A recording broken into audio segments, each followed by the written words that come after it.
Way, but already feeling the effects in Ocean City. Absolutely, and not just Ocean City. Wherever you are in the state now, you can tell. You step outside your door and the wind's starting to pick up, the rain's starting to come in, and we're gearing up for the landfall, which will occur late tomorrow night into early Tuesday morning, but things will get progressively worse. The size of this storm, simply stunning. More than 1,200 miles across in size, and no weakening. In fact, some new intensification around the center of the storm.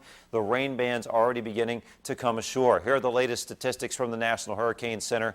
952 millibar low. Just to translate that, that is very close to record low pressures up and down the Carolinas into Virginia and Maryland. Winds to 75 miles per hour. Those hurricane force winds extend well over 100 miles in any direction from the center. Tropical storm force winds more than 200 miles from the center.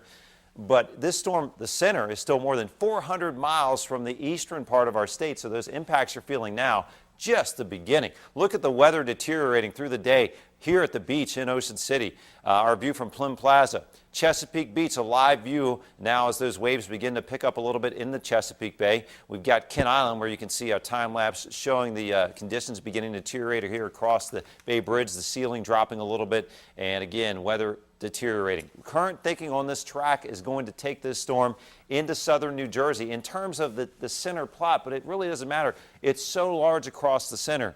We'll get so much rain, even with the main storm surge happening in New Jersey and New York. For Maryland will be one of the hardest hit states, maybe the second hardest hit state behind New Jersey because of the incredible rain totals. 10, 12 inches of rain, days of sustained winds over 60 miles per hour. It's all going to mean intense weather. Flood watch is already up across the state because of that high rain threat, and there will be coastal flooding, enhanced high tide action. Some of this water may get pushed out of the bay with those north winds, but we're still going to have a very high flood risk, especially here on the eastern shore, those areas that face the bay to the west, facing those strong north and northwest winds. A hurricane warning up for the waters of the Chesapeake Bay. Hurricane force winds on those open waters over the next 24 to 48 hours, gusting to 70 even on the western shore.